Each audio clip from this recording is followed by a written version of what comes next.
ನೋಡಿ, ನಾವು ಯಾರು ಹೇಳ್ತಾರೆ ಅದಕ್ಕೆ ಪ್ರತಿಕ್ರಿಯೆ ಕೊಡೋಕೆ ಹೋಗೋದಲ್ಲ. ನಾವೆಲ್ಲರೂ ಸಾಯಿರೋದೀವಿ, ಯಾರು ಪರ್ಮನೆಂಟಾಗಿ ಉಳಿಯೋದಲ್ಲ. ಎಂತಿಂಥ ದೊಡ್ಡ ದೊಡ್ಡ ಸುಲ್ತಾನ್ಗಳೇ ಮಣ್ಣಾಗಿ ಹೋಗ್ಬಿಟ್ರೆ ದೇಶದಲ್ಲಿ. ನಮ್ಮ ಅವಧಿಯಲ್ಲಿ ನಮಗೇನು ಕಾನ್ಷಿಯಸ್ ಇರುತ್ತೆ, ಆತ್ಮಸಾಕ್ಷಿಯಾಗಿ ಕೆಲಸ ಮಾಡ್ತಕ್ಕಂಥದ್ದು, ಆತ್ಮಸಾಕ್ಷಿಯಾಗಿ ಹತ್ರಕ್ಕೆ ಜನಕ್ಕೆ ಹತ್ರ ಆಗಿ ಏನು ಹೇಳಬೇಕು ಅದನ್ನ ಹೇಳ್ತಕ್ಕಂಥದ್ದು ಒಂದು ಪ್ರಾಮಾಣಿಕ ಪ್ರಯತ್ನ ಮಾಡ್ತೀವಿ. We all are insignificant. ಯಾರೇ ಪವರ್ಫುಲ್, ಎಷ್ಟೇ ಪವರ್ಫುಲ್ಲು, ನಾನು ಭಾಳ ಬುದ್ಧಿವಂತ, ನಾನೇ ವಿಚಾರವಂತ ಅಂದರೂ ಕೂಡ we are all insignificant in this world. ಕಾನ್ಷಿಯಸ್ಸಿಗೆ ಹತ್ರ ಆಗಿ ಏನಾಗುತ್ತೆ ಅಷ್ಟು ಸಮಾಜದಲ್ಲಿ ಒಳ್ಳೆ ಕೆಲಸ ಮಾಡ್ತಕ್ಕಂಥದ್ದು ಆ ಗುರಿ ಹೊಂದ್ಕೊಂಡು ನಾನು ಮುಂದೆ ಹೋಗ್ತಾ ಇದ್ದೀನಿ ಅಂತ ಹೇಳಕ್ಕೆ ಇಚ್ಛೆ ಬಯಸ್ತೇನೆ. 25 ವರ್ಷ ಬಾಂಡ್ ಮೋದಿ ಅವರಿಗೆ ಅನ್ವಯಿಸಿದ, ಬರೀ ಯಡಿಯೂರಪ್ಪ ಅಂತ 25 ವರ್ಷ ಬಂದು ರಾಜಕೀಯದಿಂದ ನಿವೃತ್ತಿ ಆಗಬೇಕು. ಅಲ್ಲ ರೀ, ಈಗ ಅವ್ರ ವಿಚಾರಗಳು ಅವ್ರಿಗೆ ಬಿಟ್ಟಿರ್ತಕ್ಕಂಥದ್ದು. ಅವ್ರು ಯಾವ ದೃಷ್ಟಿಯಿಂದ ಹೇಳಿದಾರೆ ನಮಗೆ ಗೊತ್ತಿಲ್ಲ. ಸೊ ಅವ್ರದ್ದೊಂದು ಸಂಘಟನೆ ಇದೆ, ಅವ್ರದ್ದಾದಂಥ ವಿಚಾರ ಇದೆ. ಅವ್ರಿಗೆ ನಾವ್ಯಾಕೆ ಕಮೆಂಟ್ ಮಾಡಬೇಕು? ಅವ್ರಿಗೆ ಬಿಟ್ಟಿರ್ತಕ್ಕಂಥದ್ದು. If they say that nobody should contest elections after 75 years, it is their decision. So how can we say? Sir, D K Shivakumar ಅವರು ಡೆಲ್ಲಿಗೆ ಹೋಗಿದ್ರಲ್ಲ ಸರ್, ಮತ್ತೆ ಬಿಡ್ರಿ ಇದನ್ನ ನೀವು ಇವತ್ತು ಬರೀ ಒಂದು ನಿಮ್ಮ ರಿಕ್ವೆಸ್ಟ್, ನಿಮ್ಮೆಲ್ಲರಿಗೆ ಕೈ ಮುಗಿದ ರಿಕ್ವೆಸ್ಟ್, ಇವಾಗ ನೀವು ಇಲ್ಲಿ ಮೊಬೈಲ್ ಆಫ್ ಮಾಡ್ಕೊಂಡು ಸಾಯಂಕಾಲವರೆಗೆ ಇರಬೇಕಂತ ನಮ್ಮ ಮನವಿ. ಒಂದು ವಿಚಾರ ಏನಂತಂದ್ರೆ, ಈಗ ಪೇಮೆಂಟ್ ವಿಚಾರ ಸಂಬಂಧಪಟ್ಟಾಗ ಅದೇ ರೀ, ಏನಾಗಿದೆ ನೋಡಿ, ನಿರ್ಮಲಾ ಸೀತಾರಾಮನ್ ಮೇಡಮ್ ಅವರು ಭಾಳಷ್ಟು ಇದ್ರ ಬಗ್ಗೆ ಟ್ಯಾಕ್ಸೇಷನ್ ಬಗ್ಗೆ ಮಾತನಾಡಿದ್ದಾರೆ.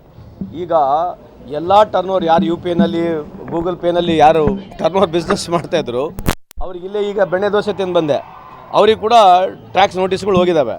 ಇವತ್ತು ಟ್ಯಾಕ್ಸ್ ಏನಿದೆ ಅಲ್ಲ, ಡಿಮಾಂಡ್ ಟ್ಯಾಕ್ಸ್ ಅಂತ ಹೇಳ್ತೀವಿ. ಡಿಮಾಂಡ್ ಟ್ಯಾಕ್ಸ್ 45 ಲಕ್ಷ ಕೋಟಿ ಡಿಮಾಂಡ್ ಟ್ಯಾಕ್ಸ್ ಈ ದೇಶದಲ್ಲಿದ್ದರೆ ಅಚೀವ್ ಮಾಡಿರ್ತಕ್ಕಂಥದ್ದು ಎಷ್ಟು? ಡಿಮಾಂಡ್ ಟ್ಯಾಕ್ಸ್ ಅಂತ ಹೇಳ್ತೇವೆ. ಡಿಮಾಂಡ್ ಟ್ಯಾಕ್ಸ್ 45 ಲಕ್ಷ ಕೋಟಿ ಇವತ್ತು ಡಿಮಾಂಡ್ ಟ್ಯಾಕ್ಸ್ ಇದೆ. ಅದಕ್ಕೆ 10-20% ಕೂಡ ಅಚೀವ್ ಮಾಡಿಲ್ಲ. ಸುಮ್ಮನೆ ನಡೀತಾ ಇದೆ ಪಿಕ್ಚರ್ ರೀ. ಈ ದೇಶ ಹೆಂಗಂತಂದ್ರೆ ಅದೇನೋ ಒಂದು ಟಿ ವಿ ಮುಖಾಂತರ ನೋಡ್ತೀವಿ. ದೇಶ ಹೆಂಗೆ ನಡೀತಾ ಇದೆ ಅಂತಂದರೆ ಒಂದು ಟಿ ವಿ ಮುಖಾಂತರ ನೋಡ್ತಾ ಇದ್ದೀವಿ. ಅಷ್ಟು ಬಿಟ್ಟರೆ ಆಡಳಿತ ಆಗಿರಲಿ, ಪ್ರೋಗ್ರೆಸ್ ಆಗಿರಲಿ, ಗ್ರೋತ್ ಆಗಿರಲಿ ಎಲ್ಲಿ ಸತ್ಯವಾಗ್ಲೂ ಕಾಣ್ತಾ ಇಲ್ಲ. ನಾನೇನು ಸುಮ್ಮನೆ ಅವ್ರ ಮೇಲೆ ಟೀಕೆ ಮಾಡ್ಬೇಕಂತಕ್ಕದಲ್ಲ.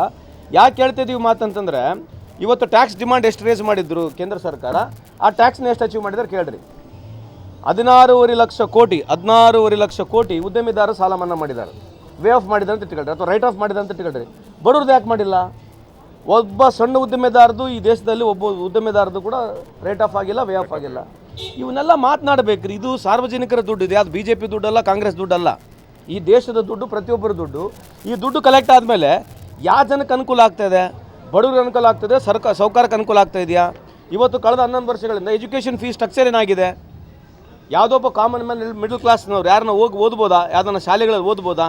ಇವತ್ತು ಡಾಕ್ಟರ್ ಫೀಸ್ ಎಷ್ಟಿದೆ, ಇಂಜಿನಿಯರಿಂಗ್ ಫೀಸ್ ಎಷ್ಟಿದೆ? ಬರೀ ಕೇವಲ BJP ಅಂತಲ್ಲ, ಇಡೀ ಎಲ್ಲ ರಾಜ್ಯ ಸರ್ಕಾರಗಳು ಎಲ್ಲ ಸೇರಿ ಇದಕ್ಕೆ ಅದನ್ನು ಕಡಿವಾಣ ತರಬೇಕು. ಈ ಫೀಸ್ ಸ್ಟ್ರಕ್ಚರ್ ಏನಿದೆ ಇದು ಭಾಳ ಸಾರ್ವಜನಿಕರಿಗೆ, ಬಡವರಿಗೆ ಅನಾನುಕೂಲ ಆಗ್ತಕ್ಕಂಥದ್ದಿದೆ. ಒಂದೆಲ್ಲೋ ಎಜುಕೇಷನ್ ಸಿಸ್ಟಮೇ ಒಂದು ನ್ಯಾಷನಲೈಸ್ ಆಗಿಬಿಡಬೇಕು, ಹೆಲ್ತ್ ಸಿಸ್ಟಮ್ ಕೂಡ ಒಂದು ನ್ಯಾಷನಲೈಸ್ ಆಗಬೇಕು, ಸ್ಟೇಟ್ ಇಶ್ಯೂ ಆಗಬೇಕಂತಕ್ಕಂಥದ್ದು ನನ್ನ ಅಭಿಪ್ರಾಯ ಅಂತ ತಮಗೆ ಹೇಳಿಕೆ ಇಚ್ಛೆ ಬಯಸ್ತೀನಿ. ಅಲ್ಲ, Digital India, Khelo India, Bhago India, Baitho India, Dekho India ಇವೆಲ್ಲ ಕೇಳ್ಬಿಟ್ಟಿದ್ವಿ ರೀ. ಎಲ್ಲ ಇಂಡಿಯಾನೇ ಇರೋದು. ಈಗ ಮೇಕ್ ಇನ್ ಇಂಡಿಯಾ ಎಲ್ಲಿ ಬಂತು? Digital India, Bhago India, Ratan India, Khelo India. Khelo ಇಂಡಿಯಾನಾಗ ಏನಾಗೈತೆ?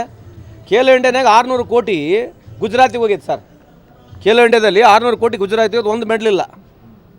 ಅಲ್ಲಿ ಯಾರ ರೆಪ್ರೆಸೆಂಟೇಟಿವ್ ಇಲ್ಲ, 600 ಕೋಟಿ ಅಲ್ಲಿ ಹೋಗಿತ್ತು. ಯಾರು ಕೇಳ್ಬೇಕು ಇದು? ಈಗ ಇರ್ತಕ್ಕಂಥ ಜಾಸ್ತಿ ಬರೋದು ಹರಿಯಾಣದಿಂದ ಮೆಡಲ್ಗಳು, ಪಂಜಾಬಿಂದ ಬರೋದು. ಅಲ್ಲಿ ಎಷ್ಟು ದುಡ್ಡು ಹೋಗಿದೆ? ತಮಿಳ್ನಾಡಿಗೆ 43 ಕೋಟಿ ಹೋಗಿದೆ. ಖೇಲೋ ಇಂಡಿಯಾನಾಗ ಜಾಸ್ತಿ ದುಡ್ಡು ಹೋಗಿರೋದು ಗುಜರಾತ್ನಲ್ಲಿ. ಅಲ್ಲಿ ಇವತ್ತುವರೆಗೆ ಯಾರು ಒಂದು ಮೆಡಲೇ ಹೊಡೆದಿಲ್ಲ. ಅವ್ರ ರೆಪ್ರೆಸೆಂಟೇಷನ್ ಕೊಡಲ್ಲ ಒಲಿಂಪಿಕ್ಸ್ನಲ್ಲಿ. ಅವ್ರಿಗೆ 600 ಕೋಟಿ ಹೋಗುತ್ತೆ. UPನಾಗ ಸುಮಾರು 400 ಕೋಟಿ ಹೋಗಿದೆ. ಇವೆಲ್ಲ ನಮಗೆ ಟೀಕೆ ಮಾಡ್ತಕ್ಕಂಥ ವಿಷಯ ಅಲ್ಲ, ಇವೆಲ್ಲ ಅರ್ಥ ಮಾಡ್ಕೊಳ್ತಕ್ಕಂಥ ವಿಷಯ. ಒಂದು ರಾಜ್ಯದಲ್ಲಿ ಯಾರು ಅಲ್ಲಿ ಆ ಥರ ಟ್ಯಾಲೆಂಟೆಡ್ ಇಲ್ಲ, ಈ ಸದ್ಯಕ್ಕಂಥ ಟ್ಯಾಲೆಂಟ್ ಇಲ್ಲ, ಅಲ್ಲಿ 600 ಕೋಟಿ ಹೋಗುತ್ತೆ. ಯಾರು ಮಾತಾಡಬೇಕು? ಸುಮ್ಮನೆ ನಡೀತದೆ picture. Khelo India, Bhago India, Baitho India, Make in India, Dekho India, Socho India, ಬರೀ ಇಂಥವೇ ಟೈಟಲ್ ಕೊಟ್ಕೊಂಡು ನಡೆದಿರೋ ಪಿಕ್ಚರು. ಏನು ಮಾಡ್ಬೇಕಾಗಿ ನಡೆಸಲಿ ಸರ್. ಈಗ ಬೆಂಗಳೂರಲ್ಲಿ ನಾಯಿಗಳಿಗೆ ಬಿರಿಯಾನಿ ಮತ್ತು ಎಗ್ ರೈಸ್ ಹಾಕೋದ್ರಿಂದ BJP ಅವರು ಸಾಕಷ್ಟು ಒಂದು ವಿರೋಧ ವ್ಯಕ್ತ ಮಾಡ್ತಿದ್ದಾರೆ ಸರ್. ಅದಕ್ಕೆ ಏನು ಮಾಡನ್ರಿ ಇಂಥವು ಅಲ್ರಿ. ಈಗ ಸರ್ಕಾರದ ಉದ್ದೇಶ ಆದ್ರೆ ಯಾರು ಬಿರಿಯಾನಿ ಹಾಕ್ತಿದ್ದಾರೆ? ಇದೇನೋ ಮಾಡಿಲ್ಲ, ಚರ್ಚೆ ಆಗ್ತಿದೆ ಅಲ್ರಿ. ಅಲ್ರಿ ಬಿರಿಯಾನಿ ಹಾಕೋರು ಯಾರು? BBMP ಎಲ್ಲ ಮಾಡ್ತಿದ್ದಾರೆ ಅಂತ. ಇಲ್ಲ, BBMP ಸರ್ಕಾರ ಎಲ್ಲ ಬಿರಿಯಾನಿ ಆಗುತ್ತೇನ್ರಿ? ನಾಯಿಗಳಿಗೆ, ಬೀದಿ ನಾಯಿಗಳಿಗೆ ಅಲ್ರಿ. ಬೀದಿ ನಾಯಿಗಳಿಗೆ ಯಾರು ಊಟ ಹಾಕ್ತಿದಾರೆ ಅಂತ ನಮಗೆ ಹೆಂಗೆ ಗುರುತು? ಕಾಂಗ್ರೆಸ್ನವ್ರು ಹಾಕ್ತಾರೆ, ಸರ್ಕಾರ ಹಾಕ್ತಾರೆ ಅಂತೇನು ಇದೇನ್ರಿ? ಸರ್ಕಾರದಿಂದ ಮಾಡ್ತಿದ್ದಾರೆ ಅಂತೇಳಿ ಒಂದು ಚರ್ಚೆ ಸರ್. ಅಲ್ಲಿ ಗುರುತಿಲ್ಲ, ನಮಗೆ ಗುರುತಿಲ್ಲ. ಇವ್ರು ಸರ್ಕಾರ ವತಿಯಿಂದ ಈಗ ಗೋಮಾಂಸ ಮಾರ್ತಾ ಇದಾರಲ್ಲ, ಇದ್ರ ಬಗ್ಗೆ ಮಾತಾಡ್ತಾರ? ಸರ್ಕಾರ ಇಡೀ ಪ್ರಪಂಚದಲ್ಲಿ 2ನೇ ಸ್ಥಾನದಲ್ಲಿದೆ ಅಲ್ಲ, ಪ್ರಪಂಚದಲ್ಲಿ 2ನೇ ಸ್ಥಾನದಲ್ಲಿದೆ. UP ಭಾರಿ ಜೋರಲ್ಲ ಮಾತಾಡೋದು. UP ನಂಬರ್ 1 ಇಡೀ ಆಲ್ ಓವರ್ ಇಂಡಿಯಾ. UPನಲ್ಲಿ ಗೋಮಾಂಸ ಇರತಕ್ಕಂಥ ಎಕ್ಸ್ಪೋರ್ಟ್ನ ನಂಬರ್ 1 ಇದೆ. ಮತ್ತು ಇದ್ರ ಬಗ್ಗೆ ಯಾಕೆ ಚರ್ಚೆ ಮಾಡಲ್ಲ ನೀವು? ಇಮಿಡಿಯೇಟಾಗಿ ಕೇಳ್ಬಿಡ್ಬೇಕು, ಸರ್ ನೀವು ಬಿರಿಯಾನಿ ಬಗ್ಗೆ ಮಾತನಾಡ್ತೀರಿ, ಮಾಂಸ ಬಗ್ಗೆ ಮಾತಾಡಿ ಸರ್, ಯಾಕೆ ಪ್ರಪಂಚದಲ್ಲಿ ನೀವು ಒಳ್ಳೆ ಸ್ಥಾನದಲ್ಲಿ ಅಂತ ಕೇಳ್ಬೇಕಲ್ಲ ನೀವು. ಇದು ನೀವು ರೆಡಿಮೇಡ್ ಕ್ವಶನ್ ಕೇಳ್ಕೊಳ್ರಿ, ನೀವು ಇದನ್ನೇ ತೋರಿಸ್ತೀರಿ. ಈಗ ಅದನ್ನು ಕೇಳಿಸೋ ಬದಲು ಕೌಂಟರ್ ಕ್ವಶನ್ ಕೇಳಿದ್ರೆ ಉತ್ತರನೇ ಕೊಡೋದಲ್ಲ. ಕೇಳ್ರಿ ಯಾಕೆ ಸರ್ ಗೋಮಾಂಸ ಮತ್ತು ಈಗ ಪ್ರಪಂಚದಲ್ಲಿ ಎಣ್ಣೆ ಸ್ಥಾನದಲ್ಲಿದೆ ಭಾರತ ದೇಶದ? 20 ರಾಜ್ಯಗಳಲ್ಲಿ ಇವರೇ ಇದ್ದಾರೆ. ದಿನ ಬೆಳಗ್ಗೆ ಎದ್ದರೆ ಗೋ ಹತ್ಯೆ ಗೋಮಾಂಸ ಬಗ್ಗೆ ಮಾತನಾಡ್ತಾರೆ. ಮತ್ತು ಯಾಕೆ ಇವತ್ತು ಎಕ್ಸ್ಪೋರ್ಟ್ ನಡೀತಾ ಇದೆ? ಯಾರು ಮಾತನಾಡ್ಬೇಕು ಇದ್ರ ಬಗ್ಗೆ? ಕೇಳಿ ಅವ್ರಿಗೆ ದಯಮಾಡಿ. ಗ್ಯಾರಂಟಿ ನ್ಯೂಸ್, ಸುದ್ದಿ ಖಚಿತ, ನ್ಯಾಯ ನಿಶ್ಚಿತ.